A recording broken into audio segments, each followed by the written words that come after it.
Senior politician Motkupalli Narasimha గారు ఇప్పుడు ఏ రాజకీయ పార్టీలో ఉన్నారు? ఏ రాజకీయ పార్టీలో ఉన్నారు అంటే మోత్కుపల్లి నరసింహులు ప్రజా జీవితంలో ఇంకా ఎందుకు వెళ్ళలేకపోయారంటే, ఒక్క మాటలో చెప్పాలంటే తెలంగాణ ఆంధ్ర డివైడ్ కావటం, నన్ను గుర్తించగలిగినటువంటి వ్యక్తిత్వాలు లేవు ఇక్కడ. చంద్రబాబు నాయుడు గారు కొరకే టీఆర్ఎస్ పార్టీని వదిలేశారు. జగన్మోహన్ రెడ్డి ఆ రకంగా అరాచ్ చేయటం అనేది నాకు ఇష్టం అనిపించలేదు. కాంగ్రెస్ పార్టీ అధికారంలో రావడానికి ఎలాంటి కారణాలు వచ్చాయి? కాంగ్రెస్ పార్టీ అధికారంలోకి వచ్చింది అంటే రేవంత్ రెడ్డి గారు కూడా కాంగ్రెస్ పార్టీకి బలమైన నాయకత్వం ఉంది అనే ఒక అభిప్రాయాన్ని కల్పించగలిగాడు. ఆయన మార్చి ఇట్లా మార్చి అట్లా మార్చి అంటే పార్టీ ఉండదు. కేసీఆర్ ఈసారి నేను కొడితే ఎవరు లేవరు అనే ఒక పెద్ద నినాదాన్ని తీసుకొస్తారు. కాంగ్రెస్ ఒకవేళ దెబ్బతింటే ఆల్టర్నేటివ్గా ఉన్న పార్టీ ఏది అంటే కేసీఆర్. అసెంబ్లీలో వర్గీకరణ జరుగుతుందని ఊహించారా మీరు ఎప్పుడైనా? రేవంత్ రెడ్డి గారికే వర్గీకరణ విషయంలో ఈ యొక్క క్రెడిట్ అనేది ఆయనకి. మరి మందకృష్ణకు ఉన్న అభ్యంతరాలు ఏంటి? మందకృష్ణకు వాస్తవంగా కాంగ్రెస్ పార్టీ చేస్తే ఆయనకి ఇష్టం. ఆయన చెప్తే ఎప్పుడన్నా ఎవడన్నా గెలిచాడా? మోత్కుపల్లి నరసింహులు గారి రాజకీయ భవిష్యత్ ఏంటి? Welcome to big TV. మనతో ఉన్నారు మాజీ మంత్రి, సీనియర్ పొలిటీషియన్ మోత్కుపల్లి నరసింహులు గారు. నరసింహులు గారు నమస్తే. నమస్తే. ఎలా ఉన్నారు? బాగున్నా. బాగున్నా. ఇంటర్వ్యూ ప్రారంభించే ముందు, ఒక సీనియర్ పొలిటీషియన్గా ఉన్న మీరు ఇప్పుడు ఏ రాజకీయ పార్టీలో ఉన్నారు అంటే ఏం సమాధానం చెప్తారు? సరే, ఏ రాజకీయ పార్టీలో ఉన్నారు అంటే ఇప్పుడైతే కాంగ్రెస్ పార్టీలోనే ఉన్నట్టు లెక్క. కాంగ్రెస్ పార్టీలోనే ఉన్నారు. అంటే దాదాపుగా 6 సార్లు ఎమ్మెల్యే, చాలా చిన్న ఏజ్లోనే వచ్చారు. తెలుగుదేశం పార్టీ దగ్గర నుంచి ప్రయాణం ప్రారంభిస్తే తర్వాత మంత్రిగా పనిచేసిన వ్యక్తి, ఒక దశలో గవర్నర్గా కూడా వెళ్తారనుకునే ఒక మోత్కుపల్లి నరసింహులు ఎందుకు అంటే ఆయన వెళ్ళాల్సిన రీచ్ అవ్వాల్సింది కానీ, లేకపోతే ఇంకా ప్రజా జీవితంలో ఇంకా వెళ్ళాల్సిన మెట్లు కానీ ఎందుకు వెళ్ళలేకపోయారంటే ఏం చెప్తారు? వాస్తవంగా ఒక్క మాటలో చెప్పాలంటే తెలంగాణ ఆంధ్ర డివైడ్ కావటం నా రాజకీయ జీవితానికి దెబ్బ తాకింది. యాక్చువల్గా చెప్పాలంటే తెలుగుదేశం పార్టీ ఉండింటే ఆ పార్టీని మేము వదిలిపెట్టేవాడిని కాదు, నేను ఇంకో దిక్కు పోయేవాడిని కాదు. దురదృష్టం ఏంటంటే ఈ పరిణామాలలో నాకు రాజకీయంగా చాలా ఇబ్బంది అయింది. రెండోది ఏంటంటే నన్ను అర్థం చేసుకోగలిగినటువంటి నాయకత్వాలు లేకపోవడమే దురదృష్టకరం. ఎందుకని అంటే ప్రజా జీవితంలో సుదీర్ఘకాలం పాటు ఉన్న మీరు అనేక సమస్యలపైన పోరాడిన, నన్ను గుర్తించగలిగినటువంటి వ్యక్తిత్వాలు లేవు ఇక్కడ. ఓకే, దానివల్లనే నష్టపోయా నేను. కారణం ఏంటంటే ఐఎమ్ నాట్ కరప్ట్. ఏమండి చెప్పమనం, ఎవడైనా రాజకీయ నాయకుడు నేను కరప్ట్ కాదని చెప్పమనం. నేను చెప్తున్నా ఐఎమ్ నాట్ కరప్ట్. నేను రెండోది ఏంటంటే నేను ఎవరికి మోసం చేసింది లేదు. క్యారెక్టర్ను బేస్ చేసుకొని. రెండోది ఏంటంటే ఎన్టీ రామారావు నాకు ఇచ్చిన అవకాశం, తెలుగుదేశం పార్టీ నాకు ఇచ్చిన అవకాశాన్ని సంపూర్ణంగా సద్వినియోగం చేసుకొని ప్రజా జీవితంలో శభాష్ అనిపించుకున్నటువంటి ఒక దళిత నాయకుడిని నేను. పేద వర్గాల నాయకుడిగా ఎదిగా నేను. తెలంగాణ నాయకత్వాల్లో దాన్ని జీర్ణించుకునే పరిస్థితి లేదు. ఫ్యూడలిజం ఎక్కువ ఇక్కడ, ఫ్యూడలిజం ఎక్కువ. కాబట్టి నా స్థాయి లీడర్ని వాళ్ళు జీర్ణించుకోలేని పరిస్థితి. అందుకే ఈ పరిస్థితి వచ్చింది. విషయం ఏంటంటే ఈ పేద వర్గాల నుంచి ఎదగగలిగి పేరున్న మనిషిని గుర్తించే స్థితిలో నాయకత్వాలు లేవు. అందుకే పరిస్థితి వచ్చింది. అంటే తెలంగాణ ఉద్యమంలోన నిజంగానే మీరు ఒక సుదీర్ఘమైన పోరాటంలో ఒక తెలంగాణ ఉద్యమం నేను భాగస్వామిని కాదు. నేను అంటే నేనంటే మీరు చెప్పిన మాటలో తెలంగాణ అనే దాంట్లోనే తెలుగుదేశం పార్టీ విభజన అనేది మీకు నష్టం పార్టీకి చేసింది. పార్టీ దెబ్బతిన్నది కాబట్టి నాకు నష్టం వచ్చింది. నష్టం వచ్చింది. ఎప్పుడైనా తెలుగుదేశం పార్టీని విడిచిపెట్టకుండా ఉంటే బాగుండేదని అలాంటిది ఏమైనా ఆలోచన ఎప్పుడైనా అనిపించిందా? 100% అనిపిస్తుంది. ఎందుకు అనిపిస్తుంది? అది కదా బడుగు బలహీన వర్గాలను గుర్తించింది. ఓకే. ఎన్టీ రామారావు గారి ఆలోచన విధానం వల్ల బీసీలు కానీ, ఎస్సీలు కానీ, ఎస్టీలు కానీ తలెత్తుకొని తిరగగలిగారు. ఆత్మగౌరవంతో రాజకీయాలు చేయగలిగారు. అటువంటి నాయకత్వాలు లేనప్పుడు మరి వాస్తవంగా బాధేస్తుంది కదా, బాధేస్తుంది కదా. అంటే నాయకత్వం అయితే వెళ్ళిపోయింది. తెలంగాణ విభజన జరిగింది. ఆంధ్ర రాష్ట్రం ఉంది. అంటే ఇంకా తెలుగుదేశం చరిత్ర తెలంగాణలో ముగిసిపోయినట్లేనా? లేకపోతే నిజంగా ఆ వేళ్ళు గానీ, లేకపోతే ఆ ఫ్లేవర్ గానీ, లేతే ఆ గ్రౌండ్ లెవెల్ కార్యకర్తలు గానీ ఉన్నారని అనుకుంటున్నారా మీరు? తెలుగుదేశం పార్టీ ఏడికి పోలేదండి. తెలుగుదేశం పార్టీ నాయకులే పోయారు కానీ దాని మూలాలు ఎక్కడ పోలేదు, దాని శక్తి కూడా ఎక్కడ పోలేదు. దురదృష్టం ఏంటంటే విభజన తర్వాత ఇక్కడ నాయకత్వం అనేది పటిష్టంగా లేకపోవటం వల్లనే ఈ దెబ్బ తాకింది తప్ప మరొకటి కాదు. దాని కారణాలు ఏమైనా దానికి సరియైన ప్రోత్సాహం కూడా లేకుండా పోయింది ఇక్కడ నాయకత్వానికి. అది బాధాకరం. మోత్కుల్ గారు బీఆర్ఎస్లోకి వెళ్ళారు. స్వయంగా కేసీఆరే పిలిచాడు. మిమ్మల్ని పిలిచారు. మిమ్మల్ని పక్కన కూర్చోబెట్టుకొని ఆ పార్టీ వైపు నడిపించే ప్రయత్నం చేశారు. ఎందుకని మళ్ళీ ఆ గ్యాప్ వచ్చింది అసలు? నాది జీవితము ఎప్పుడైనా మనం ఒకటి స్వార్థం లేకుండా ఉండటం కూడా కష్టమే, బతకటం రాజకీయాల్లో. రాజకీయాలు కానీ నిజ జీవితంలో అట్లే పరిస్థితి అట్లుంది కదా. స్వార్థం లేకుండా బతకటం అనేది రాజకీయాల్లో చాలా కష్టం. ఉదాహరణ చెప్తా నేను. మేము నిస్వార్థంగా నా జీవితం గడిపాను. నేను ఒక ఎన్టీ రామారావు పేరు చెప్పుకొని, తెలుగుదేశం పార్టీ పేరు చెప్పుకొని మరి నిస్వార్థంగా రాజకీయాలు పాపం ఆయన ఇచ్చినటువంటి ప్రేమను నేను కాపాడగలిగాను, ఆయన గౌరవాన్ని కాపాడగలిగాను ఎన్టీ రామారావు గారిది.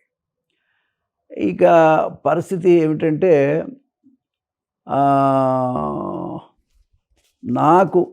నాకు వ్యక్తిగతంగా తెలుగుదేశం పార్టీ దాని యొక్క శక్తి పేద ప్రజలకు బాగా ఉపయోగపడింది. ఆత్మగౌరవంతో బతకడానికి అవకాశం ఏర్పడినటువంటి పార్టీ.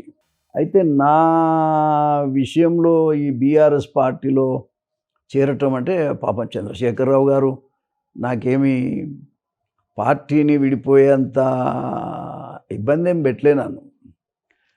కాకపోతే ఏంటంటే సరే అక్కడ ఉండే పరిస్థితులు అక్కడ ఉన్నాయనుకోండి. అయినప్పటికీ ఈ మన చంద్రబాబు నాయుడు గారు అరెస్ట్ కావటం, ఆయనను జైల్లో పెట్టడం. అంతకుముందు కూడా చంద్రబాబు నాయుడు గారు ఒక సందర్భంలో చాలా ఏడ్చాడు. ఆయన తన భార్య పైన కామెంట్ చేసే సమయం చాలా ఏడ్చాడు, మామూలుగా ఏడవలే. ఓకే. నేను ఒక సందర్భంలో ఏడ్చాను. నన్ను పార్టీ పరంగా ఇబ్బంది పెట్టినప్పుడు, ఇబ్బంది నాకు జరిగినప్పుడు నేను ఏడ్చాను. అవును, ఆ ప్రెస్ కాన్ఫరెన్స్లో నేనే సాక్షి. అంతకంటే ఎక్కువ ఏడ్చాడు ఆయన.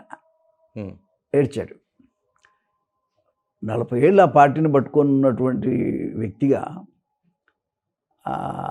చంద్రబాబు నాయుడిని నాయకుడిగా స్వీకరించినటువంటి వ్యక్తిగా ఆఫ్టర్ ఎన్టీ రామారావు తర్వాత సరే నాకు వ్యక్తిగతంగా నాకు రాజకీయంగా చాలా నష్టం జరిగింది. ఈ డివిజన్ రావటం, ఆ డివిజన్లో నన్ను నా వ్యక్తిత్వాన్ని గుర్తించకపోవటం కొంచెం ఇబ్బంది అయింది.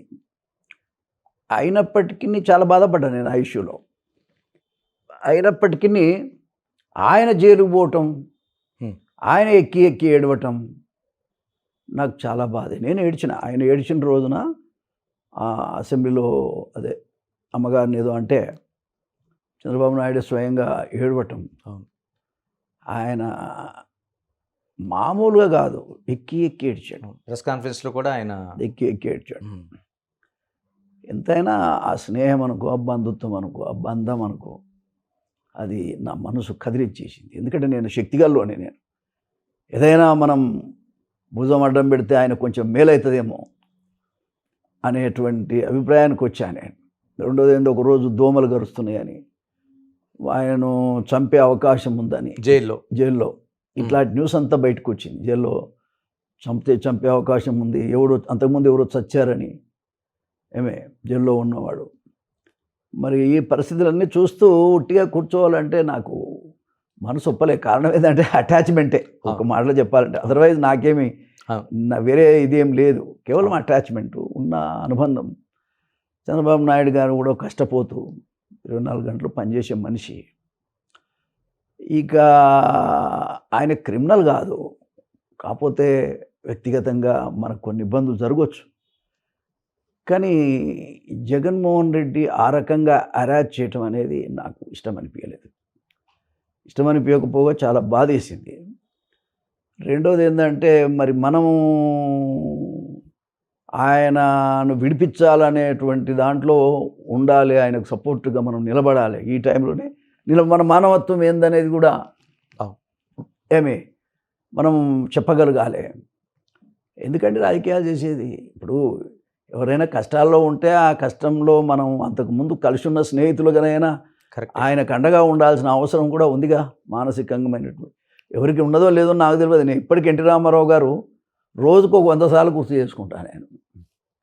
ఆయన మ్యారేజ్ ముహూర్తం పెట్టడం, నా మ్యారేజ్ హాల్ బుక్ చేయటం, ఆ తర్వాత నా పెళ్లి చేయటం, మ్యారేజ్ డిన్నర్ కూడా ఇవ్వటం నేను మర్చిపోయే సంఘటనలు కావాలి. ఆ పార్టీ పరంగా అత్యున్నతమైనటువంటి గౌరవం నాకు దక్కింది.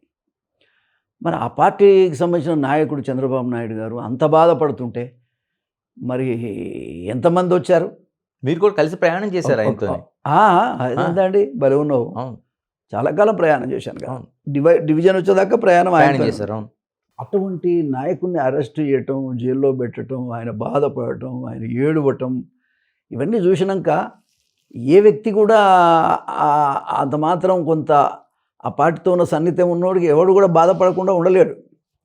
బట్ నాకు ఎక్కువ సంబంధం ఉంది ఆ పార్టీతో. రెండోది ఏంటంటే, నేను ఉద్యమాలు చేసుకుంటూనే వస్తున్నా జీవితం అంతా. ఒక మాట అంటే నన్ను నేను ప్రొటెక్ట్ చేసుకుంటూ రాజకీయాల్లో బతికేటువంటి జీవితం నాది. ఆయన అంత బాధపడుతున్నప్పుడు ఆయన ఏడిస్తే నేను ఏడ్చాను ఇంట్లో. ఎందుకు ఇట్లా పరిస్థితి వచ్చింది అనేటువంటిది. బట్ నేను తట్టుకోలేకపోయి నేను అప్పుడు చంద్రశేఖరరావు గారు కూడా ఆయనకున్న పరిస్థితులు ఏమున్నాయో కానీ ఆయన ఈ అరెస్టును ఖండించలే ఆయన కూడా. ఓకే. ఇంకోటి ఏంటంటే, జగన్మోహన్ రెడ్డి అంత దుర్మార్గంగా వ్యవహారం చేస్తున్నాడు. ఒక ఎస్సీ డాక్టరు మాస్క్ లేదని అడిగినందుకు చంపారు. ఏమండి, మాస్క్ లేదని అడిగినందుకు చంపారు. ఒక ఎస్సీ తమ్ముడిని అయితే గుండు గీసి చంపారు. ఇట్లా ఒక 5-6 దళిత యువకులను చంపినటువంటి పరిస్థితి చూస్తూ ఉన్నాం. ఒక అడ్వకేట్ను చాలా ఇబ్బంది పెట్టారు, ఒక మహిళను చాలా ఇబ్బంది పెట్టారు, చిత్తూరులో అనుకుంటాను. ఇవన్నీ చూస్తూ ఉన్నాం. ఇవన్నీ చూస్తున్న తర్వాత అతను రాజ్యం వెళ్తున్నాడా, ఇంకేమన్నా వెళ్తున్నాడా, అసలు ఏంటి ఇతని పరిస్థితి? ఈ రకంగా చేస్తున్నాడు. రెండోది, చివరికి చంద్రబాబు నాయుడిని అరెస్ట్ చేసి లోపల పెట్టాడు. ఇది కక్షపూరితంగా జరుగుతున్నటువంటిది తప్ప రాజకీయంగా కాదు ఇది అనేటువంటిది నా మనసుకు వచ్చి నేను చాలా తీవ్రంగా జగన్మోహన్ రెడ్డి మీద ప్రెస్ కాన్ఫరెన్స్ పెట్టి చాలా తీవ్రంగా మాట్లాడాను. చాలా తీవ్రంగా నువ్వు వచ్చాను, నువ్వు ఓడిపోతున్నావు అని చెప్పాను. రెండోది ఏం చెప్పానంటే, చంద్రబాబు నాయుడు గారు బయటకు వచ్చేంత వరకు నేను పోరాటం చేస్తానని చెప్పాను. ఆయన కొరకే టీఆర్ఎస్ పార్టీని వదిలేశాను. ఎవరి కొరకు? చంద్రబాబు కొరకు. నా రాజకీయానికి దెబ్బ తగులుతుందని నాకు తెలుసు. తగిలినా పర్వాలేదు. ఒక నాయకుడు, ఒక రాష్ట్రంలో ఒక నాయకుడిగా పనిచేసినటువంటి వ్యక్తి, ఒక ఎక్స్ చీఫ్ మినిస్టర్, అందులో నాకు బాస్గా ఉన్న వ్యక్తి ఇంత బాధపడుతుంటే ఇంట్లో కూర్చుంటే నా రాజకీయాల కోసం అంత స్వార్థపూరితంగా ఉండాల్సిన అవసరం లేదు. ఏమండి, కాబట్టి మనం ఎక్కడో ఒకటి త్యాగం చేయాలి కదా అనే దాని మీదనే నేను టీఆర్ఎస్ పార్టీని వదిలేసిన. Because of Chandrababu Naidu. ఆయన కొరకు మాత్రమే. నేను ఇంకా కావాలంటే అది మీరు అప్పుడున్న వీడియోలు చూడండి. నేను చంద్రబాబు నాయుడు గారు రిలీజ్ అయ్యేంత వరకు నేను పోరాటం చేస్తానని చెప్పాను. ఓకే. అదే కాకు ఒకరోజు ధర్నా చేశాను. చాలా తీవ్రంగా ఉన్న టైంలో నేను ధర్నా చేశాను. ధర్నా చేస్తే మన TV5 నాయుడు గారు, చైర్మన్ నాయుడు, ఆయనే వచ్చి ఈవినింగ్ వచ్చి నిమ్మరసం ఇచ్చి లేపాడు. దసరా పండుగను బైకాట్ చేసాం మా కుటుంబం. ఏమండి ప్రొటెస్ట్గా జగన్ మోహన్ రెడ్డికి వ్యతిరేకంగా ప్రొటెస్ట్ చేశాను. ఒక సందర్భంలో ఆయనకు అనుకూలంగా ఇక్కడ ప్రొటెస్ట్ చేసేటువంటి చంద్రబాబు నాయుడు అరెస్టుకు వ్యతిరేకంగా నిరసన చెప్తున్నటువంటి ఇది మన సాఫ్ట్వేర్ ఇంజనీర్స్, సాఫ్ట్వేర్ ఎంప్లాయీస్, ఆంధ్రకు సంబంధించినటువంటి యువత పెద్దలు అంతా కూడా పెద్ద ఎత్తున స్పందన వచ్చింది ఇక్కడ తెలంగాణలో కూడా. వాళ్ళని ఉద్దేశించి కూడా ఒక సందర్భంలో అప్పుడున్న గవర్నమెంటు ఇక్కడ ఏముంది ఇక్కడ అనేటువంటి అభిప్రాయం చెప్పారు. నేను దానికి వ్యతిరేకంగా కూడా ఆ రోజు నేను ఇచ్చినటువంటి స్టేట్మెంట్ల వల్ల అక్కడ ఆంధ్రలో ఒక ఊపు వచ్చింది, తెలంగాణలో కూడా ఊపు వచ్చింది. విన్నారా? ఆ దశలో నేను మూమెంట్ చేశాను. ఆనాడు వాస్తవంగా నన్నేమి కేసీఆర్ గారు ఒక మాట అన్నదేం లేదు, కానీ నేనే మరి చంద్రబాబు నాయుడు జరిగినటువంటి అన్యాయం మీద నేను స్పందించి నా రాజకీయ జీవితాన్ని కూడా వదులుకొని ఆయన కోసం నేను పనిచేశాను. కలిసారా తర్వాత ఏమైనా చంద్రబాబుని ఏమైనా అంటే ఆ జైలు నుంచి వచ్చారు, ప్రభుత్వం మీరు అనుకున్నట్టుగానే మారింది, ఇప్పుడు సీఎంగా ఉన్నారు, కలిసారా ఎప్పుడైనా? ఇప్పుడు ఏమనగలుగుతా సార్, ఆయన ముఖ్యమంత్రి కావాలనుకున్నాం. ఒక సందర్భంలో అప్పుడు నేను అప్పుడు కారు అని చెప్పాను, అప్పుడంటే ఆనాడు జరిగిన పరిణామాలను బట్టి కాలేదు కూడా. ఈసారి చంద్రబాబు నాయుడే ముఖ్యమంత్రి, జగన్ ప్రజాద్రోహిగా చెప్పాను. చంద్రబాబు నాయుడు గారు ముఖ్యమంత్రి అయ్యారు. నేను స్పందించినటువంటి నా జీవితం కూడా అరే ఏదైనా కానీ ముఖ్యమంత్రి అయ్యారనేటువంటి తృప్తి నాకుంది. ఇక సరే నన్ను పిలిచారా అంటే పిలుస్తాడేమో ఎదురు చూస్తున్నాం. ఎప్పుడన్నా రాజకీయాల కొరకు కాకపోయినా అనుబంధం కొరకైనా ఆయన కోసం నేను ఒక పార్టీనే వదిలిపెట్టి త్యాగం చేసినందుకైనా ఎప్పుడైనా పిలుస్తుండొచ్చు. ఇలాగే రాష్ట్రంలో రాజకీయాల కోసం ఒకసారి మాట్లాడుకుందాం. బీఆర్ఎస్ దాదాపుగా తెలంగాణ తెచ్చిన పార్టీగా ఆ పార్టీ ప్రమోట్ చేసుకుంది. తర్వాత ఒక 2 అంటే దశాబ్ద కాలం పాటు అధికారం ఇచ్చింది. ఎందుకు ప్రజలకు దూరం అయింది అనుకుంటున్నారు? ఎందుకంటే సుదీర్ఘ రాజకీయ అనుభవం మీరు. అట్లా కాదు, ఇప్పుడు ఏ పార్టీ అయినా 10 ఏళ్ళ అధికారంలో ఉండటం అనేది చాలా గొప్ప. 10 ఏళ్ళ అధికారంలో ఉన్న తర్వాత వ్యతిరేకత కూడా వస్తుంది. ఏ పార్టీ మీదైనా వచ్చింది. ఎన్టీ రామారావు గారు ఆయన మాండలిక విధానం తీసుకొచ్చి పటేల్ పటివారి విధానం రద్దు చేసి, ఒక మాట మనం అనుకుందాం, మహిళలకు ఆస్తిలో హక్కిచ్చి, మహిళలకు పొలిటికల్గా 9% అనుకుంటాను ఆ రోజులలో రిజర్వేషన్స్ ఇచ్చి, బీసీలకు 20% రిజర్వేషన్లు ఇచ్చి, తర్వాత ఎస్సీలకు గురుకుల పాఠశాలలు పెట్టి, ఇల్లు కట్టి, పక్కా గృహ నిర్మాణం పెట్టి, ఇవన్నీ చేసిన టైంలో కూడా ఆయన ఓడిపోయాడు. ఏమి ఓడిపోయాడు? ఆయన ఎవరికేమో అన్యాయం చేసింది ఏం లేదు, ఆయన ఓడిపోయాడు. అంటే నేను అనేది ఏంటంటే ఈ ప్రజాస్వామ్యంలో ప్రజలు ఒక్కోసారి చిన్న చిన్న విషయాలను కూడా పట్టించుకుంటారు. వాళ్ళు అంటే 10 ఏళ్ళకి ఒకసారి, వాళ్ళు 10 ఏళ్ళ తర్వాత ఒప్పుకోరు. 10 ఏళ్ళు కాదు, 5 ఏళ్ళకే తీస్తుంటాయి. తమిళనాడులో అయితే 5 ఏళ్ళకి ఒకసారి జయలలిత లేకపోతే కరుణానిధి ఉన్నటువంటి సందర్భాలు మనం చూసాం. ఇక్కడ 10 ఏళ్ళు అనేది ఎక్కువ. అంటే పశ్చిమ బెంగాల్ కావచ్చు, లేకపోతే ఒడిశా కావచ్చు, 20 ఏళ్ళకి పైగా వాళ్ళు 25 ఏళ్ళు వరకు కొనసాగించిన దాఖలాలు ఉన్నాయి కదా. కమ్యూనిస్ట్ పార్టీ కావచ్చు, లేకపోతే పట్నాయక్ కుటుంబానికి కావచ్చు. అంత త్యాగం చేసినటువంటి పరిస్థితి కూడా ఉండాలి కదా. ఓకే, త్యాగం అనేది మనిషిని నిలబెడుతుంది, మోరల్ కరేజ్. ఇప్పుడు నేను ఉన్నానుకో, నేను ఏదైనా మాట్లాడతాను. నేను కారణం ఏంటి? నేనేం ఆశించి మాట్లాడటం లేదు. అందరూ అన్నారు నన్ను, అరే నువ్వు టీఆర్ఎస్ పార్టీని వదిలిపెట్టి చంద్రబాబు నాయుడు గారు ఇక్కడ లేనే లేడు, ఆయన కోసం నువ్వెందుకు అట్ట చేస్తున్నావు, నీకు పొలిటికల్గా దెబ్బతాకుతుందని చాలామంది నా స్నేహితులు, నా మీద ఉన్న అభిమానులు అంతా చెప్పారు నాకు. అయినా కూడా నేను లెక్క చేయలేదు కదా, త్యాగం చేశాను. దేని కొరకు? మనకున్న అనుబంధం కొరకు, ఆత్మీయత కొరకు, వాళ్ళు చేసిన కృషికి మనం త్యాగం చేయాల్సినటువంటి పరిస్థితి. అట్లనే ఏదైనా అంతే. ఇక్కడ లీడర్షిప్ అనేది ముఖ్యం. ఇప్పుడు అక్కడ కూడా చంద్రబాబు నాయుడు గారు వచ్చారు, మళ్ళీ ఓడిపోయారు. జగన్ వచ్చాడు, మళ్ళీ చంద్రబాబు నాయుడు గారు వచ్చారు. అట్లనే ఇక్కడ తెలంగాణలో కూడా 10 ఏళ్ళు అంటే సెంటిమెంట్తో 10 ఏళ్ళు ఉండింది గవర్నమెంట్. ఒక మాట చెప్పాలంటే సెంటిమెంటు అంత బలంగా సెంటిమెంట్ ఉండింది జనం లోపల. దాంతో 10 ఇయర్స్ ఉన్నారు వాళ్ళు. ఇప్పుడు కాంగ్రెస్ పార్టీ వచ్చింది. కాంగ్రెస్ పార్టీ కూడా మరి ఈ 5 ఏళ్ళు నిలుపుకోగలిగి మళ్ళీ రాగలగాలి. అంటే కాంగ్రెస్ పార్టీ అధికారంలో రావడానికి ఎలాంటి కారణాలు మనకి వచ్చాయి? ఇప్పుడు ఇది కొనసాగాలి ఈ ప్రభుత్వం. దీంట్లో మీరు గుర్తిస్తున్న విషయాలేంటి? ఒక మాటలో చెప్పాలంటే కాంగ్రెస్ పార్టీ అధికారంలోకి వచ్చింది అంటే యాంటీ గవర్నమెంట్. ఓకే. గవర్నమెంట్కు వ్యతిరేకమైనటువంటి పవనాలు వీచినాయి. 10 ఏళ్ళు అయిపోయింది, ఒక అవకాశం కాంగ్రెస్ పార్టీకి కూడా ఇద్దాం అనేటువంటి అభిప్రాయం జనంలో వచ్చింది. ఓకే. దాని ఫలితంగానే కాంగ్రెస్ పార్టీ అధికారంలోకి వచ్చింది. దానికి తోడు మన రేవంత్ రెడ్డి గారు కూడా చాలా విస్తృతంగా పర్యటన చేశాడు. కాంగ్రెస్ పార్టీకి లీడర్షిప్ కొరత ఉందన్న అభిప్రాయం ఉండే. ఇతను ఎంటర్ అయినాక మరి కొంత నాయకత్వం అనేటువంటిది కాంగ్రెస్ పార్టీకి బలమైన నాయకత్వం ఉంది అనే ఒక అభిప్రాయాన్ని కల్పించగలిగాడు ఆయన. దానివల్ల జనం నమ్మారు. మీరు గమనించండి, చంద్రబాబు నాయుడు గారు ఒక పక్క ఉద్యోగం చేస్తున్న టైంలో ప్రెస్ వాళ్ళు అడిగారు నన్ను, రేపు పొద్దున మీరు టీఆర్ఎస్ పార్టీని వదిలిపెట్టారు కదా, మీరు ఎక్కడ పోతారంటే, మా తమ్ముడు రేవంత్ రెడ్డి ఖచ్చితంగా ఈసారి కాంగ్రెస్ పార్టీ అధికారంలోకి వస్తుంది, ఆయన దగ్గరికే నేను పోతా అని చెప్పాను. ఎప్పుడు ఫస్ట్ చెప్పింది నేనే, ఆయన ముఖ్యమంత్రి అవుతాడని చెప్పింది కూడా నేనే. కాకపోతే ఆయన నన్ను ఆదరించలేదు అనుకోండి, అది వేరే విషయం. అయితే ఫస్ట్ ముఖ్యమంత్రి అవుతాడని చెప్పింది నేనే. తర్వాత నా మాట వల్ల వ్యక్తిగా చూడొద్దు నన్ను. నేను ఒక వ్యవస్థలో కులానికో లేకపోతే ప్రాంతానికో లేకపోతే పేద ప్రజల వాయిస్ నేను.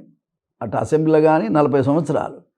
కాబట్టి ప్రజలు మరి నాలాంటోడు ఖచ్చితంగా కాంగ్రెస్ పార్టీ వస్తుందని చెప్పిన తర్వాత ఎంతో ఊపు వచ్చింది వాతావరణంలో.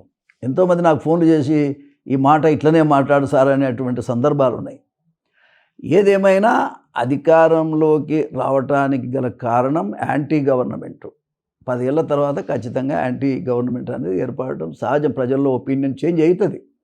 దాంట్లో భాగంగా తర్వాత లీడర్షిప్ విషయానికి వచ్చేటప్పటికి రేవంత్ రెడ్డి గారిని ప్రజలు నమ్మారు, నాయకత్వాన్ని నమ్మి ఓట్లేశారు. కాబట్టి అధికారంలోకి వచ్చింది.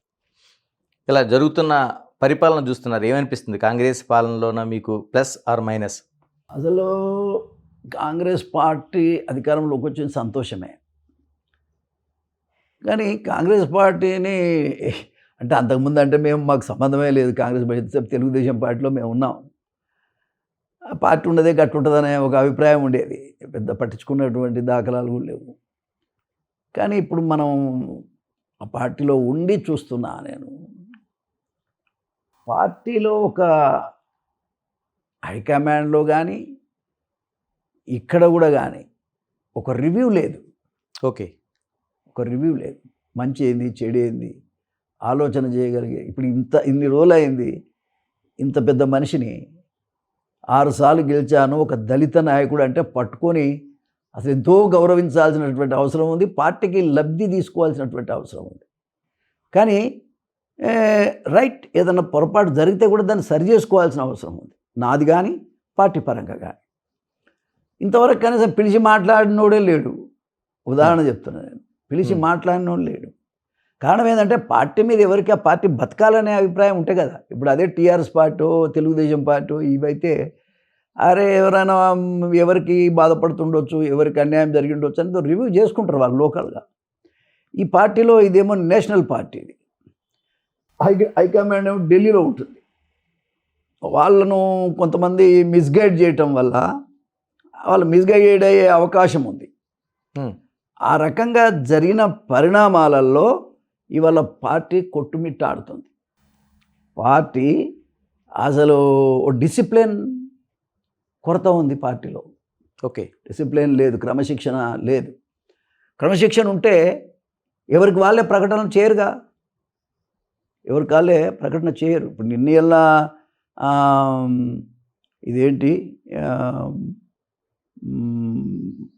క్యాబినెట్ విస్తరణ అంటున్నారు. అంతకుముందు జరిగిన దాంట్లోనే తప్పులు జరిగినాయి.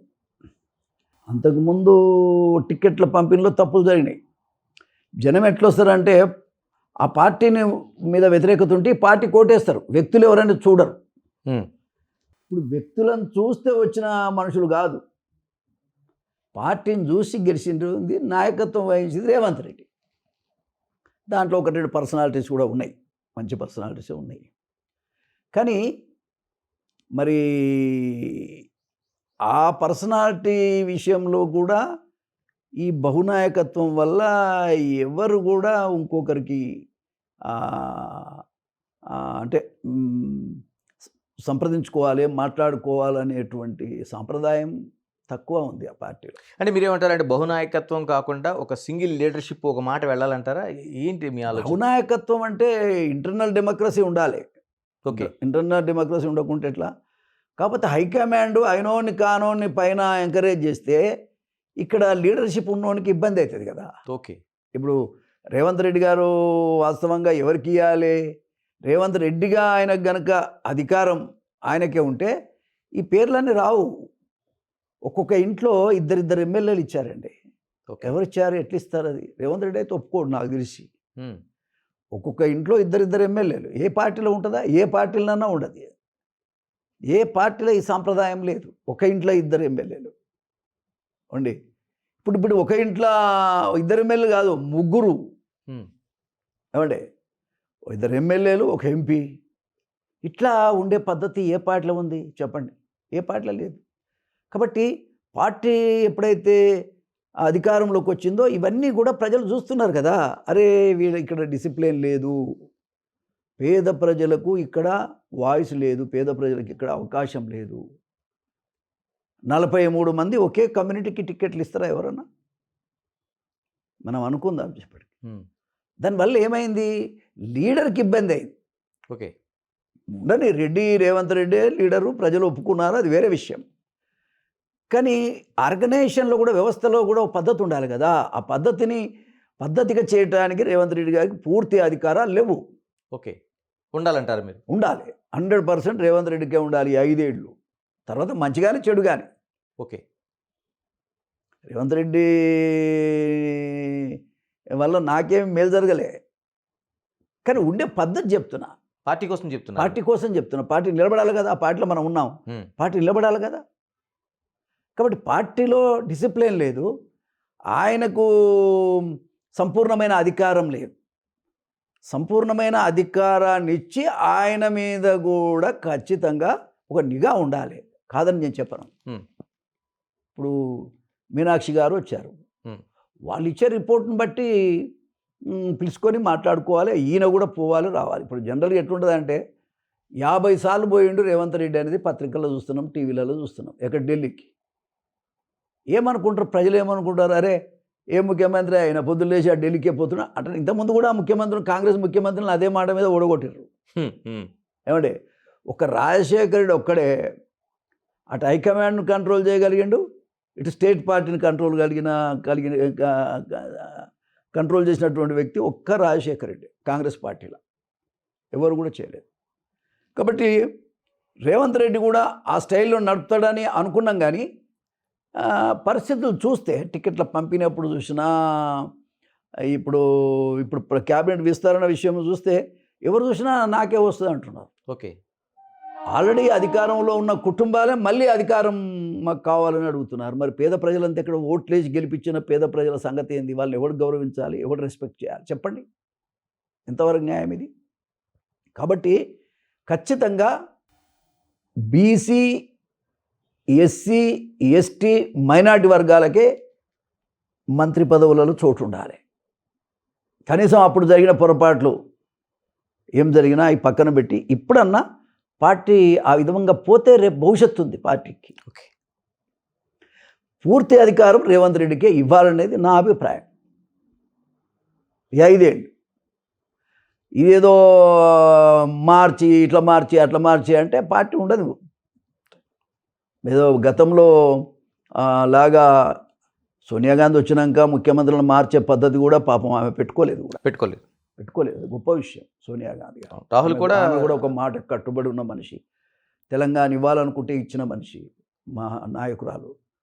కాబట్టి అట్లా చేస్తారని నేను అనుకోను. కానీ ఒకవేళ చేస్తారని కూడా ప్రచారం వస్తుంది. అది జరిగే పరిస్థితి లేదు. కొన్ని జరిగితే మాత్రం పార్టీ కూడా ఉండదు కాంగ్రెస్ పార్టీ. అంటే అలాంటి మార్పు ఏదైనా జరిగితే పార్టీ నష్టమేది. పార్టీ కొనసాగలేదు రేవంత్ రెడ్డిని కాదని ఇప్పుడున్న పరిస్థితులలో. కాకపోతే ఆయనకు ఫ్రీడమ్ లేదు, డిస్టర్బెన్స్ ఉంది. ఈ డిస్టర్బెన్స్ను తగ్గించుకోవడానికి ఢిల్లీకి పోవాల్సిన పరిస్థితి ఉంది. ఢిల్లీకి పోయినప్పుడల్లా ప్రజల్లో పలచనయ్యేటువంటి ప్రమాదం ఉంది. ఏమయ్యా ఊరికే రేవంత్ రెడ్డి గారు ఊరికే ఫ్లైట్లను తిరుగుతూ అట్టనే ఉన్నారు ఆల్రెడీ. ఇలాగ మరోవైపు బీఆర్ఎస్ రాజకీయాలు అయిపోద్దాం. ఇప్పుడు కేసీఆర్ కాబట్టి నేనేమంటా అంటే రేవంత్ రెడ్డి గారికి గనక అధికారం ఇస్తే పేద ప్రజలకే ఆయన ఈసారి అధికారం అప్పజెప్పి ఆయన గౌరవాన్ని పెంచుకునే అవకాశం ఉంది. దానివల్ల పార్టీకి మేలు జరుగుతుంది. ఇలాగ బీఆర్ఎస్ రాజకీయాలు అయిపోద్దాం. బీఆర్ఎస్లో ఇప్పుడు కేసీఆర్ బయటకు వచ్చారు. అంటే ఫామ్ హౌస్ విడిచిపెట్టి వచ్చిన తర్వాత ఆయన ఈసారి నేను కొడితే ఎవరు లేవరు అనే ఒక పెద్ద నినాదం తీసుకొస్తున్నారు. అసెంబ్లీ కూడా ఒకసారి వచ్చి వెళ్ళారు. ఎలా చూడాలి? అంటే ఆల్టర్నేటివ్గా ఉన్న పార్టీ కాంగ్రెస్ ఒకవేళ దెబ్బతింటే ఆల్టర్నేటివ్గా ఉన్న పార్టీ ఏది అంటే కేసీఆర్ అనేటువంటి అభిప్రాయం ఉన్నది. అంటే ఇప్పటికీ అదే ఉందా? అంటే ఒకవైపు బీజేపీ కేంద్రంలో అధికారంలో ఉంటూ ఇక్కడ ఏదో బలం మాకు వస్తుంది అన్న ఒక సంకేతాలు ఇస్తున్నారు. ఇప్పుడు బీజేపీ అనేటువంటిది ఇంకా అంత దూరం లేదు. మరి 4 ఏళ్ళలో ఏం జరుగుతుందో తెలియదు.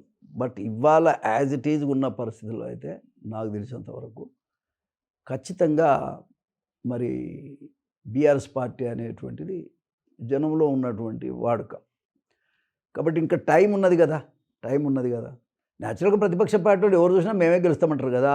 బీజేపీ పార్టీ వాళ్ళు కూడా మేమే అధికారంలోకి వస్తామని చెప్పటం సహజమే కదా అది. కాబట్టి మొన్న వాళ్ళకు 8 ఎంపీలు వచ్చాయి. ఎమ్మెల్యేలు కూడా మంచిగానే వచ్చారు. కాబట్టి వాళ్ళకు కొంత బలం పెరిగిందనేటువంటి అభిప్రాయంలో వాళ్ళు ఉంటారు. కాబట్టి వాళ్ళు చెప్పుకోవడంలో తప్పేం లేదు. బీఆర్ఎస్ పార్టీ వాళ్ళు ఏమనుకుంటారంటే మొన్నటిదాకా మేము పరిపాలించాం కాబట్టి తప్పకుండా ఏదైనా ఛాన్స్ ఉంటే మాకే ఉంటుందనే అభిప్రాయం వాళ్ళకు ఉండటం ఉంది. దాంట్లో తప్పు కూడా ఏం లేదు. ఇలా అధికారానికి సంబంధించి చూస్తే ఒకవైపు కేటీఆర్ ముందుగా ప్రయాణం చేస్తున్నారు, హరీష్ రావు ఉంటున్నారు.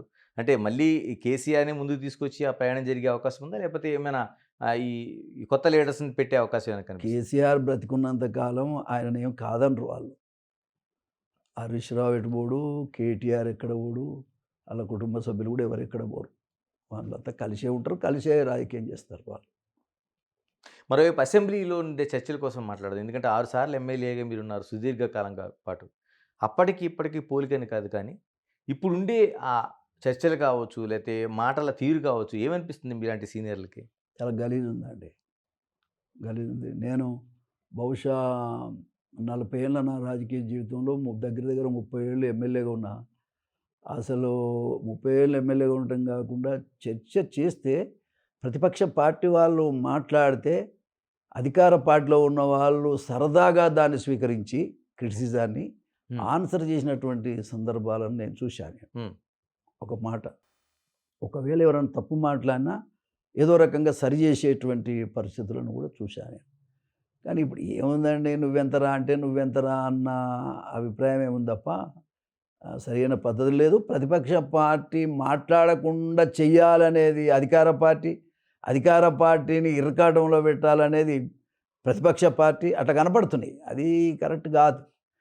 ఏది అవసరమో గదేం మాట్లాడాలి, ఎంతవరకు మాట్లాడనో అంతవరకే మాట్లాడితే అది ప్రతిపక్షం యొక్క ఆలోచన విధానం అట్లుండాలి. అంతేగాని వాళ్ళు సరిగా లేరు, అధికార పార్టీలో ఉన్న వాళ్ళు కూడా సరిగా లేరు. ఎస్సీ వర్గీకరణ సంబంధించి మీరు కూడా ఆ పోరాటంలో ఒక భాగస్వామిగా చాలా కాలం నడిచారు, ఆ ప్రయాణాన్ని కొనసాగించారు. ఇప్పుడు కాంగ్రెస్ పార్టీ చాలా కాలంగా సార్ మొత్తంగా నేనే నడిచాను. దాని మొత్తంగా నేనే నడిచాను. ఈ వర్గీకరణ విషయంలో ఎన్నడూ కూడా నేను పక్కకు తప్పింది లేదు. ఎప్పుడైనా ఊహించారా ఇలాగా అసెంబ్లీలో ఒక తీర్మానంగా ఎస్సీ వర్గీకరణ, మాదిగలకు సంబంధించి ఈ వర్గీకరణ జరుగుతుందని ఊహించారా మీరు ఎప్పుడైనా? అది కాదు. ఒకటి ఏంటంటే ఇక్కడ మెరకలు ఏంటంటే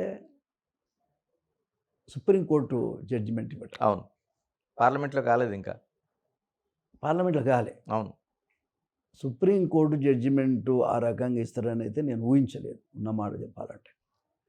కానీ ఇచ్చిన జడ్జిమెంటును ఇంత తొందరగా భుజానేసుకునేటువంటి నాయకుడు మన రేవంత్ రెడ్డి గారు.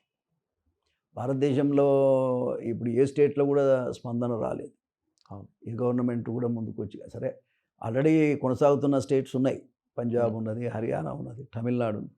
అయితే జడ్జిమెంట్ వచ్చినాక అవును. యాక్చువల్గా దీన్ని భుజాన వేసుకున్నది రేవంత్ రెడ్డి గారు. రేవంత్ రెడ్డి గారికే ఈ వర్గీకరణ విషయంలో ఈ యొక్క క్రెడిట్ అనేది ఆయనకే పోతుంది. ఓకే. ఒక మాటలో చెప్పాలంటే కాంగ్రెస్ పార్టీ హైకమాండ్లో ఉన్న పెద్దలు కూడా ఇది కాకుండా చేయాలనే అభిప్రాయం ఉన్నట్టుగా ప్రచారంలోకి వచ్చింది. నేనైతే చూడలేదు. కాబట్టి కొంత గ్యాప్ ఏర్పడ్డది. గ్రూప్ 1, గ్రూప్ 2 కూడా ఈ దీంట్లో అమలు చేస్తాననేటువంటి మాట ముఖ్యమంత్రి గారు చెప్పారు, ఏది వర్గీకరణలో భాగంగా. కానీ జాప్యం జరిగింది కొంత, ఆయన మీద చాలా ఒత్తిడి వస్తున్నట్టుగా తెలిసింది. దానివల్ల ఆయన ఏం చేయలేని పరిస్థితి ఒకటి. ఏదేమైనా అసెంబ్లీలో చెప్పిన మాటను నిలబెట్టుకోవాలనేటువంటి ఒక పట్టుదల ఆయన లోపల ఉన్నది కాబట్టే ఇది అమల్లోకి వచ్చిందనేది నాకున్నటువంటి అభిప్రాయం. మరి మందకృష్ణకు ఉన్న అభ్యంతరాలు ఏంటి? ఎందుకంటే ఆయన ఒకవైపు మీరు అంటున్నట్టు ఎవరూ చేయలేని నిర్ణయాన్ని తెలంగాణ ప్రభుత్వం చేసింది అంటున్నారు, రేవంత్ దానికి స్టెప్ తీసుకున్నారు అంటున్నారు. మరి ఇలాంటి దశలోన మందకృష్ణకు ఉండాల్సిన అభ్యంతరాలు ఏంటి అసలు? మందకృష్ణకు వాస్తవంగా కాంగ్రెస్ పార్టీ చేస్తే ఆయనకి ఇష్టం లేదు. వ్యక్తిగతంగా అతనికి ఇష్టం లేదు ఆయనకి. ఈ సమస్య ఇంత ఈజీగా పరిష్కారం అవుతుందని కూడా మందకృష్ణ ఊహించలేదు. రెండోది ఏంటంటే ఇప్పుడు మాలాంటి వాళ్ళము దాన్నే పట్టుకొని ఉన్నోళ్ళమంతా కూడా అరే ఇది ఇంత తొందరగా ఈజీగా పరిష్కారం అయిపోవాలి, తొందర అయిపోవాలి, అయిపోతే ఈ జనానికి ఎన్నో ఏళ్ళుగా ఎదురు చూస్తున్నటువంటి, ఇప్పుడు యాక్చువల్గా చెప్పాలంటే అది నా కళ, నా జీవిత కళ అది. అరే ఇది రాజ్యాంగబద్ధమైనటువంటి హక్కును ఏ కొందరో పొందాల్సిన అవసరం లేదు, అందరు పొందాలనేటువంటిదే. ఇందులో 59 కులాలు ఉన్నాయి తమ్ముడు. ఈ 59 కులాల వాళ్ళు కూడా ఖచ్చితంగా దీనివల్ల లాభం పొందాలి. ఏ ఒక్కరూ పొందటం అప్పుడంటే చదువుకోలేదు. 70 ఏళ్ళ కింద అంటే స్వతంత్రం వచ్చిన కాలంలో ఎవరు చదువుకోలేదు. ఎవరు చదువుకుంటే వాళ్ళకు లాభం జరిగింది, తప్పేం లేదు దాంట్లో. పొందిన వాళ్ళ గురించి కూడా వ్యతిరేకత లేదు, విన్నారా? కాబట్టి ఇప్పుడు అందరూ చదువుకున్నారు, అన్ని కులాలు జరుగుతున్నారు. ఇవన్నీ కులాలు, ఇదే ఒక కులం కాదు, ఇవన్నీ కులాలు. బట్ ఈ కులాలను ఒక షెడ్యూల్లో చేర్చినటువంటి పరిస్థితి తప్ప మరొకటి కాదు. అటువంటిప్పుడు అందరికీ లాభం జరగాలి కదా అనేదే ఈ పంచాయతీ. ఈ జనాభా ఎంత ఉంటే అంత, ఎవరెంత ఉంటే అంత అనే దాని మీదనే ఈ పోరాటం 30 ఏళ్ళుగా సాగుతూ ఉంది. కాబట్టి ఇది ఇమ్మీడియట్గా సాల్వ్ కావాలనేటువంటిది మా అందరి హృదయాల్లో ఉన్నటువంటి మాట నిజం. రేవంత్ రెడ్డి గారు దాన్ని భుజాన వేసుకొని 100% ఆయన హౌస్లో మాట్లాడినటువంటి మాట కట్టుబడి చేసినటువంటి వ్యక్తి రేవంత్ రెడ్డి గారు. అయితే మందకృష్ణ విషయం ఏంటంటే ఆయనను నేను వ్యక్తిగతంగా విమర్శ చెయ్యను, కానీ ఒకటి ఏంటంటే ఆయనకి ఎందుకు ఇది ఇంట్రెస్ట్ లేదు. అందుకే కదా మమ్మల్ని కులాన్ని కూడా పిలవకుండా కులం కాని వాళ్ళను ఎంటేసుకొని ముఖ్యమంత్రిని కలిశాడు. 4వ తారీఖు నాడు ఆయన తీర్మానం ప్రవేశపెట్టారు అసెంబ్లీలో. అది ఆయనకి ఇష్టం లేదు. ఆ రోజు నుంచి 1 వీక్ ఎక్కడ పోయిండో కూడా తెలియదు. నేను ఒక 100 ఫోన్లు చేసినా రెస్పాన్స్ లేదు నాకు. ఒక 100 ఫోన్లు అంటే మంచి పరిణామం వచ్చింది. మరి దీన్ని మనం ఆహ్వానించాలి, ఇంకా వేరే రకంగా మాట్లాడొద్దని చెప్పడానికి నా ప్రయత్నం. కానీ అది అందుబాటులోకి రాలేదు, చెప్పే అవకాశమే అతను ఇవ్వలేదు. ఎవరైతే ఏబిసిడి వద్దు అనేటువంటి కులాలు ఉన్నాయో వాళ్ళని వెంబడి పెట్టుకొని పోయి ముఖ్యమంత్రిని కలిశాడు. అది చాలా బాధాకరమైన విషయం. నేను భరించలేకపోయా. చాలా బాధేసింది నాకు. 40 ఏళ్ళ రాజకీయ జీవితంలో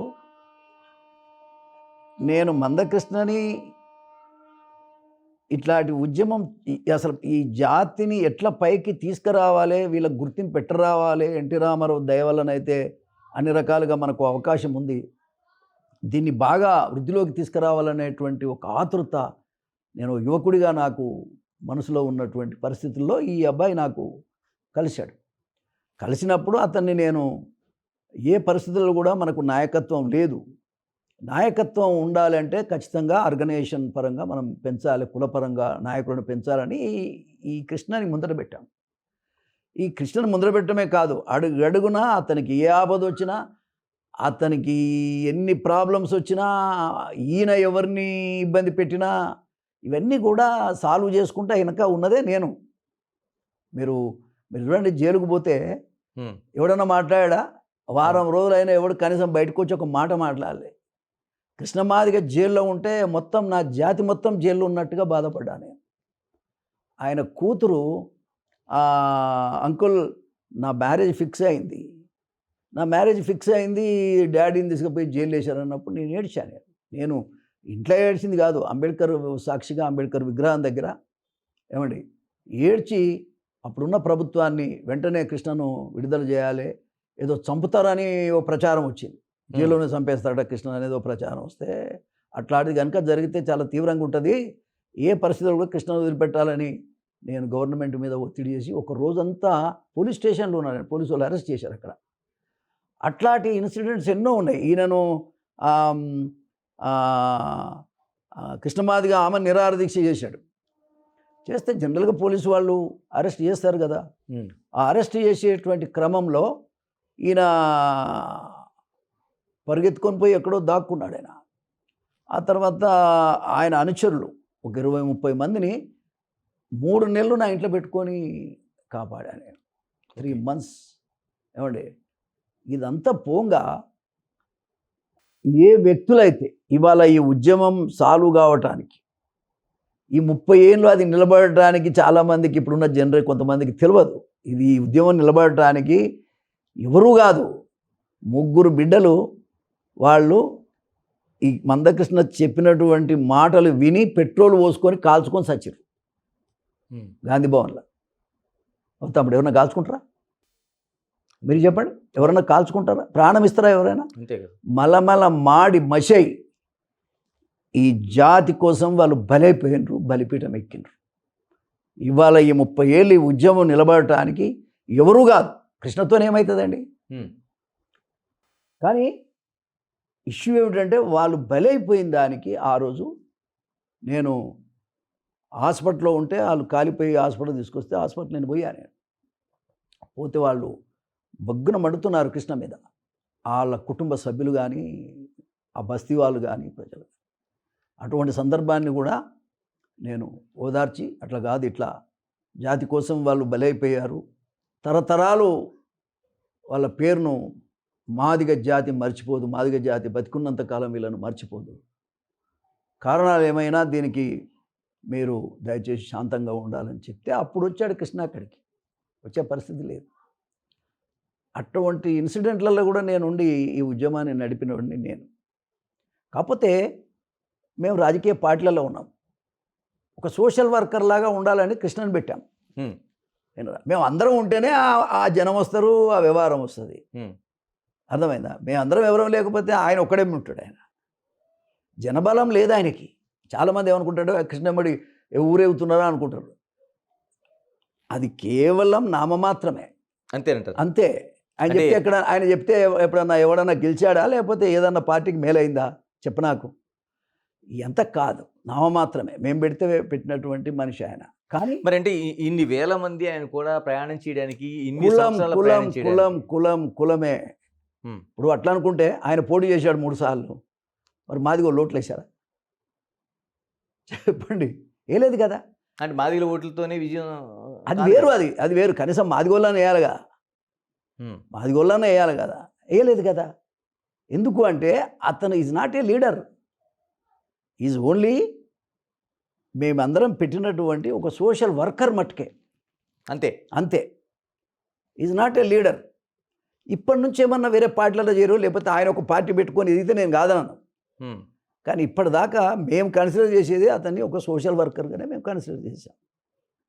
కాబట్టి మీరు అర్థం చేసుకోండి, నేను ఎప్పుడైతే మమ్మలను కాదని 40 ఏళ్ళు పొలిటికల్గా ఉన్న జాతి నుంచి ఉన్నటువంటి నేను, అడుగడుగున చేయి పట్టుకొని నడిపించిన నేను, మమ్మల్ని కాదని కులం కాని వాళ్ళని తీసుకుపోయి ముఖ్యమంత్రిని కులం పేరు మీద కులానికి సంబంధించిన విషయాలు మాట్లాడదామంటే వాళ్ళని తీసుకుపోయి మాట్లాడినప్పుడు మేము చాలా ఇబ్బంది పడ్డాను. కులానికి ఏం వాల్యూ ఉంది, నాయకులకి మనకేం వాల్యూ ఉన్నది, తప్పు కదా అతను చేసే పని అనేటి దాని మీదనే నేను కూడా డిఫర్ అయ్యి, రేవంత్ రెడ్డి గారు చేసింది ఏదైతే ఉందో అది 100% కరెక్ట్, దాని మీద అందరం సపోర్ట్ చేయాల్సిందే. ఈ సమస్య ఇంతటితో పోవాలి. ఎవరైతే ఏ ఏ తమ్ముళ్ళు యువకులు బలిదానం చేశారో, బలిపీఠం ఎక్కారో, త్యాగాలు చేశారో, రక్త తర్పణం చేశారో మన జాతి కొరకు, వాళ్ళను మర్చిపోవద్దు అని వెంటనే నేను 4వ తారీఖు నాడు తీర్మానం ప్రవేశపెట్టిన తర్వాత వెంటనే వాళ్ళ ఇళ్ళలో పోయాను నేను. ఒక విచిత్రకరమైన పరిణామం మీరు అర్థం చేసుకోవాలి. ఒక ఉద్యమకారుడు ఆయన మాటలు విని ఎంతో నమ్మకంతో కుటుంబాలను కూడా వదిలేసి వాళ్ళు చచ్చిపోయారు. ఒక్కసారన్నా విజిట్ చేయాలన్నా వద్దా సార్? ఒక్కసారన్నా ఆత్మ బలిదానం చేసుకున్నారు, బలిదానం అయ్యారు కదా. మరి అటువంటి వ్యక్తుల ఇళ్లకు ఒక ఉద్యమకారుడిగా వెళ్ళాలన్నా వద్దా? ఆయన మాటని చచ్చారు కాబట్టి. ఇంకా అర్థమవుతుందా పాయింట్? ఆయన మాటలు విని ఈ ఉద్యమం కొరకు పెట్రోల్ పోసి కాల్చుకున్నారు. పోసుకొని కాల్చుకున్న వ్యక్తుల కుటుంబాలను దర్శించాలన్నా వద్దా? ఎందుకు వెళ్ళలేదంటారు? అదే కదా మరి ప్రశ్న. వెళ్ళలేదు ఆయన. వెళ్ళకపోగా వాళ్ళు పాపం అడుక్క తినే పరిస్థితిలో ఉన్నాను నేను పోతే. అయ్యా ఆ రోజు చనిపోయిన రోజు వచ్చారు మీరు కూడా, మరి మా పరిస్థితి ఇట్లా ఉందయ్యా, మా పిల్లలు మేము పోగొట్టుకున్నాం, మా పరిస్థితి ఇట్లా ఉందని వాళ్ళు చెప్పారు. చాలా బాధేసింది, చాలా అంటే చాలా బాధపడ్డా నేను కొన్ని విషయాలు భరించలేను. వెంటనే వాళ్ళతో మాట్లాడి అక్కడి నుంచి మా ఎమ్మెల్యే, కాంగ్రెస్ పార్టీ ఎమ్మెల్యేలతో మాట్లాడా, తర్వాత రాజనరసింహతో మాట్లాడా, మా మంత్రి గారు దామోదర్, మా కులానికి సంబంధించిన మంత్రి గారు దామోదర్ రాజనరసింహతో మాట్లాడి ఒకరొకరికి 5-5 లక్షల రూపాయలు ఇప్పించాను. మీరు చూసే ఉంటారు, ఏది మన టూరిస్ట్ ప్లాజాలో మీటింగ్ పెట్టి ఒకరొకరి దగ్గర ఒక 40 లక్షల రూపాయల వరకు ఇమ్మీడియట్గా పంపిణీ జరిగింది. అది రాజనరసింహ నాయకత్వంలోనే జరిగింది, మంత్రి గారి నాయకత్వంలో. అంటే వాళ్ళకి ఎంతో రావాల్సినటువంటి డబ్బులను కూడా, వాళ్ళ పేరు మీద వసూలైన డబ్బులు కూడా మాకు ఇవ్వలేదనేది వాళ్ళ తల్లిదండ్రుల యొక్క ఆవేదన చెప్తున్నారు. అప్పుడు ఎంత మనసు బాధేస్తుంది చెప్పండి, చాలా బాధకరం. ఉద్యమంలో బలైపోయిన వాళ్ళను కూడా పరామర్శించలేని పరిస్థితిలో ఆయన ఉన్నాడంటే ఆయనకు ఉద్యమం పట్ల, మాదిగ జాతి పట్ల ఏ రకమైన అభిప్రాయం ఉందో గమనించాలి. అంటే 40 ఏళ్ల తన కృషికి ఏదైతే ప్రధాని నరేంద్ర మోదీ ఈ రోజున దానికి ఆచరణలో పెట్టడానికి ఆయన చేసిన కృషి అని ఆయన కన్నీరు కార్చాడు పట్టుకొని. ఒక మాట చెప్తాను నీకు, ఎవరు కార్చారు కన్నీరు? మందకృష్ణమాదిగ కన్నీరుకు పెద్ద లెక్కేముంది. కానీ ప్రైమ్ మినిస్టర్ రావటం అనేటువంటిది, ఆ మీటింగ్ రావటం అనేది గొప్ప, ప్రైమ్ మినిస్టర్ గారి గొప్పతనమే అది. ఏది కిషన్ రెడ్డి గారు ఆర్గనైజ్ చేశారు. అయితే ఆ మీటింగ్ కూడా దళితులు వచ్చిన మీటింగ్ కాదు అది, మీకు తెలుసో లేదు. ఆ మీటింగ్ కూడా బీజేపీ ఆర్గనైజ్ చేసిన మీటింగ్ అది, విన్నారా? అదంతా ఒక రాజకీయాల కొరకు వాళ్ళు చేసినటువంటి ప్రయాణం.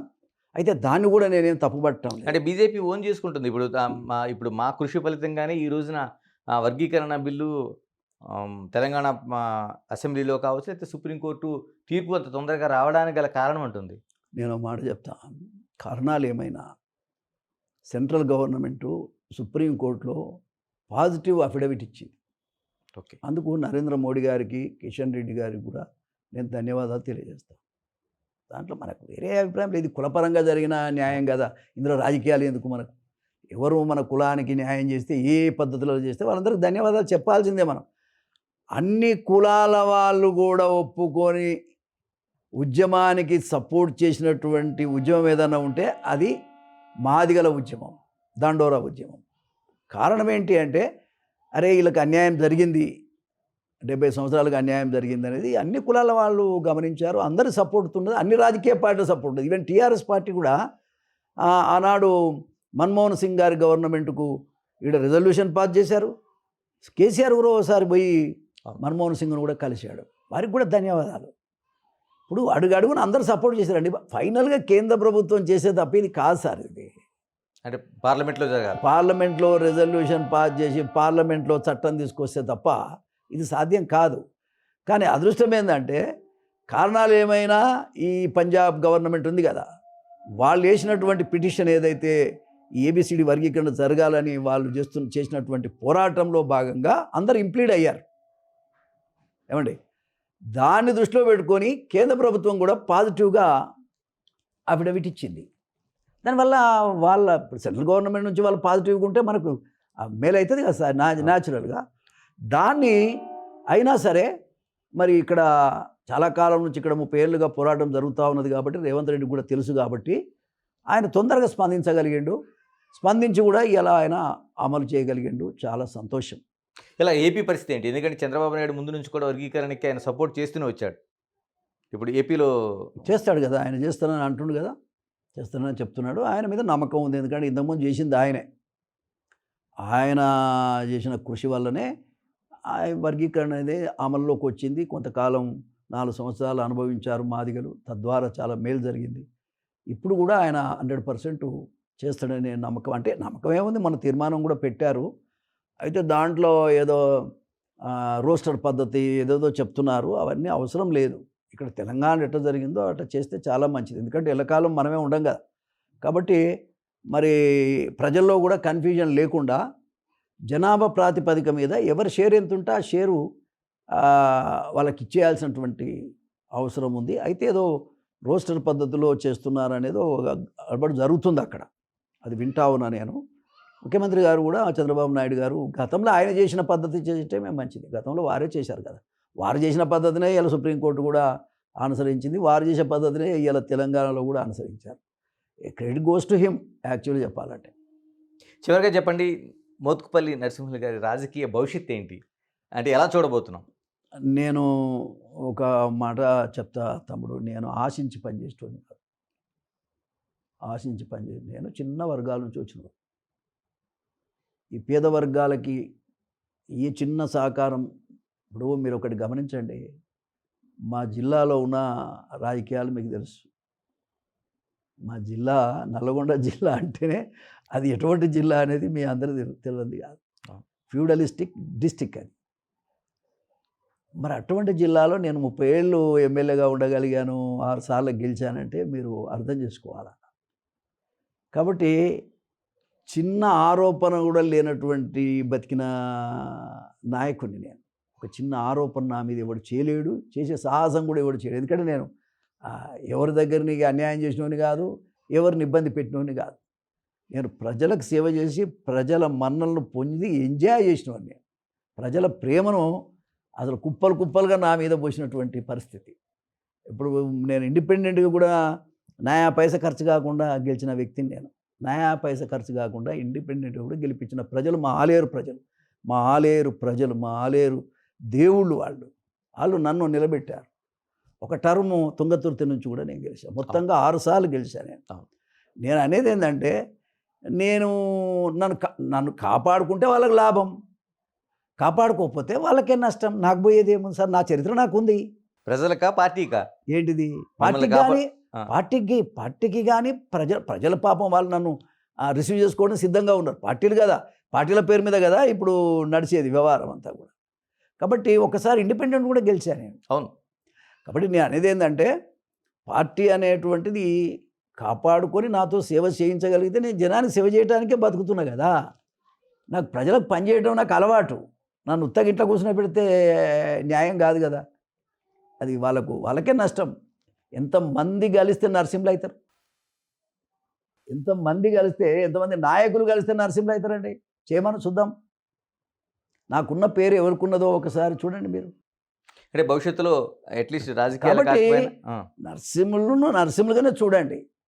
ఇప్పుడు రేవంత్ రెడ్డి గారు ఉన్నారు. రేవంత్ రెడ్డి గారు నాకు మంచి మిత్రుడు. తెలుగుదేశంలో ఇద్దరం కలిసే పనిచేసాం. కారణాలు ఏమైనా చిన్న చిన్న భేదాభిప్రాయాలు అక్కడ ఉన్నప్పుడు ఉన్న పరిస్థితి నిజమే. కానీ మరి నేనే కదా మొదట రేవంత్ రెడ్డి ముఖ్యమంత్రి అవుతారని చెప్పింది.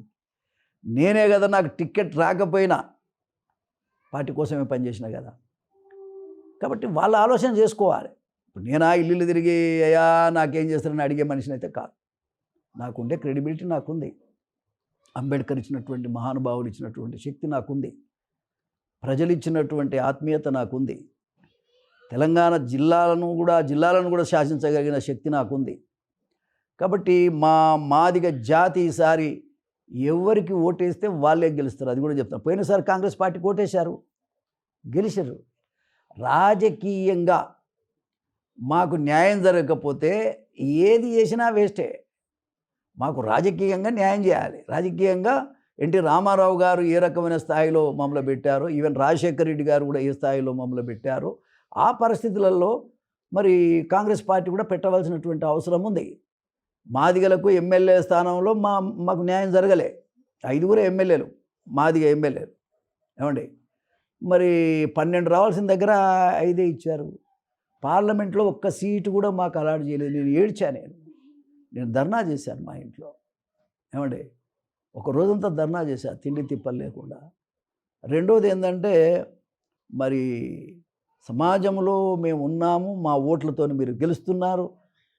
అసలు దళితులు అంటే తెలంగాణలో మాదిగలే ఎక్కువ ఉన్నారు. ఏమండి, మరి మాదిగలు ఎక్కువ ఉంటే మాదిగలను గౌరవించకపోతే రేపు ఓట్లు ఎట్లా వస్తాయి? ఓటు రాకపోతే పార్టీ ఎట్లా నిలబడుతుంది? పార్టీని పటిష్టంగా ఉండాలంటే రేపు జరగబోయేటువంటి క్యాబినెట్ విస్తీర్ణం ఏదైతే జరగబోతున్నదో దాంట్లో 100% మా మాదిగ కులస్తుడు. ఇప్పుడు మాలల్లో వాళ్ళు పాపం వాళ్ళకి 2 ఇచ్చారు. ఏది బట్టి విక్రమార్క అండ్ ప్రసాదరావు. సంతోషం, దాంతో వేరే అభిప్రాయం లేదు. కానీ మాదిగల్లో అతి పెద్ద కులమైనటువంటి మాదిగలకు కూడా 2 ఇవ్వాలి కదా. గతంలో ఉన్న పార్టీలు కూడా అట్లే ఇచ్చాయి, 2 ఇచ్చాయి. ఇప్పుడు ఇవ్వాలి కదా వీళ్ళు. కాబట్టి ఇంకొక మంత్రి పదవి కూడా ఇవ్వాలే, ఇచ్చి తీరాలంటున్నాను నేను. ఇవ్వాలే, ఇచ్చి తీరాలి. ఇలాగ ఒకవేళ ఇవ్వకపోతే మూల్యం చెల్లించక తప్పదు రాబోయే ఎన్నికల్లో, చెప్తున్నాను. ఇలాగ రాబోయే ఎన్నికలకు సంబంధించి మీరు మాట్లాడుతున్నారు కాబట్టి ఈ వర్గీకరణ ఎంత ప్లస్ పాయింట్ కాబోతుంది కాంగ్రెస్ పార్టీకి? ఇవన్నీ వర్గీకరణతో పాటు ఆ వర్గాన్ని ప్రోత్సహించాల్సిన అవసరం. ఇప్పుడు విస్తరణలో కూడా మంత్రి పదవి ఇస్తే జనానికి నమ్మకం వస్తుంది. ఇప్పుడు నీకు ఒక మాట చెప్పరా, నేను చెప్పాను అలా మొట్టమొదట రేవంత్ రెడ్డికే క్రెడిట్ వస్తుందని మొదటే చెప్పాను. అవును. కానీ దాన్ని కాపాడుకోవాలి కదా. దాన్ని కాపాడుకోవాలంటే అంచెలంచెలుగా మీరు ఆ కులాన్ని గౌరవిస్తూ, ఇంతకుముందు గౌరవించలేదు. అసెంబ్లీ టికెట్ రాలేదు మాకు, పార్లమెంట్ టికెట్ రాలేదు మాకు. మోత్కుపల్లి నరసింహ లాంటి ఒక సీనియర్ నాయకుడిని మీరు పక్కన పెట్టారు. ఇవన్నీ జనం గమనించారండి, ఖచ్చితంగా గమనిస్తారు. ఇవన్నిటిని కూడా ఎంతో కొంత వాళ్ళని సాటిస్ఫై చేయడానికి మంత్రివర్గంలో మాదిగ కులస్తుడికి ఒకడికి మాలలకు ఇచ్చినట్టే 2 ఇవ్వాలి. ఒకడు మా దామోదర్ రాజనరసింహ అన్నాడు, ఇంకొక మంత్రి పదవి ఇవ్వాలనేది నా యొక్క ఉద్దేశం. ముఖ్యమంత్రి గారికి హైకమాండ్ కూడా నేను విజ్ఞప్తి చేస్తున్నా, పార్టీ పటిష్టంగా రాబోయే కాలం ఎన్నికల్లో కూడా ముందుకు నడవాలంటే ఖచ్చితంగా మాదిగల్ని ఎంబడేసుకోవాలి. అది తెలుసు రేవంత్ రెడ్డి గారికి. రైట్. ఏదో మేము వర్గీకరణ చేశాం కాబట్టి అనేది కాదు. వర్గీకరణ చేస్తే ఖచ్చితంగా గుడ్ విల్ ఖచ్చితంగా చేసిన వాళ్ళకి ఉంటుంది కదా. ఉండదని ఎట్లా చెప్తాం మనం? ఆ ఒక్కదాంతో సాటిస్ఫై కాము కదా. 100 ఉద్యోగాలు వస్తాయి సార్. 100 ఉద్యోగాలు వస్తే 100 ఉద్యోగాలు మాకు 5-6 ఉద్యోగాలు మాకు వస్తాయి, అంతే కదా. అంత మాత్రాన మాదిగ జాతి మొత్తం కడుపులు నిండేది ఏం కాదు. రాజ్యాధికారంలో కడుపులు నిండుతాయి. ఇప్పుడు నేను ఒకసారి మంత్రి అయ్యాను, సర్వ ప్రపంచానికి సహాయం చేశాను నేను. పవర్ ఉంటే చేసేది వేరు, అధికారం ఎంతసేపు మేము అడక తినకానే ఉండాలా? మేము పెట్టే స్థితికి తీసుకురావాల్సిన వాళ్ళు ఎవరు? పార్టీలు. ఇప్పుడు కాంగ్రెస్ పార్టీ అధికారంలో ఉన్నది. మరి ఈ వర్గాన్ని కూడా 10 మందికి సాయం చేసే స్థితికి తీసుకురావాలి కదా. మీ దగ్గరకు వచ్చి మీ హైకమాండ్ దగ్గర మాట్లాడగలిగే శక్తి ఉన్న నాయకులను పెంచాలి కదా. అట్లా పెంచాలంటే ఖచ్చితంగా ఈ వర్గానికి మంత్రివర్గంలో స్థానం ఉండాలి. నేను ఇంకో మాట కూడా చెప్తున్నా, పార్టీని దృష్టిలో పెట్టుకొని వ్యవస్థాపరంగా మొత్తంగా బీసీలు, ఎస్సీలు, ఎస్టీలు అండ్ మైనార్టీ వర్గాలకే ఈ 6 స్థానాలు కూడా ఇవ్వాలి. రైట్. మిగతా వాళ్ళకి ఇవ్వాల్సిన అవసరం లేదు. రేవంత్ రెడ్డి గారు ముఖ్యమంత్రి ఉండు చాలు. రెడ్లల్లా ఆయన చాలండి, ఒక వ్యక్తి సరిపోడా, అది కూడా ముఖ్యమంత్రి పదవి. కాబట్టి రేవంత్ రెడ్డి గారి నాయకత్వాన్ని కాపాడవలసిన బాధ్యత హైకమాండ్కు ఉంది. కింది వర్గాలను కాపాడవలసిన బాధ్యత రేవంత్ రెడ్డి గారికి ఉంది. ఒకవేళ రేవంత్ రెడ్డి గారిని బలహీన పరిస్తే పార్టీకే నష్టం. ఓకే, థ్యాంక్ యూ నరసింహ గారు. ఇది అంటే టోటల్గా కాంగ్రెస్ ఉండే రాజకీయాలు కావచ్చు, అటు బీఆర్ఎస్ రాజకీయాలు కావచ్చు, జరుగుతున్న ఎస్సీ వర్గీకరణ కావచ్చు, ఆయన సుదీర్ఘమైన ఒక 4 దశాబ్దాల రాజకీయ అనుభవంతో మోత్కుపల్లి మాట్లాడిన మాటలపైన మనం చూసాం. అంటే ఏదైతే వర్గీకరణతో పాటు రాజ్యాధికారంలో కూడా ఒక వాటా అనేది ఏ పార్టీ అయితే ఇవ్వగలుగుతుందో వచ్చే ఎన్నికల్లో వాళ్ళకే విజయం ఆ పార్టీ తీసుకొస్తుంది. ఎందుకంటే తెలంగాణలో మెజారిటీ ఉంది కాబట్టి అని చెప్తున్నారు. మరోవైపు రాష్ట్రంలో కాంగ్రెస్ పార్టీ అధికారంలో తీసుకురావడానికి కావచ్చు, లేదా మిగతా అంశాల్లో ఉన్న రేవంత్ రెడ్డి కూడా ఆ స్వేచ్ఛ, మరోవైపు ఆ విధానాలు తీసుకుని నిర్ణయాన్ని అధిష్టానం ఇవ్వాల్సిన అవసరం ఉందని స్పష్టం చేస్తున్నారు. Keep watching big TV. This is Ganesh. For more videos like this, subscribe Big TV channel.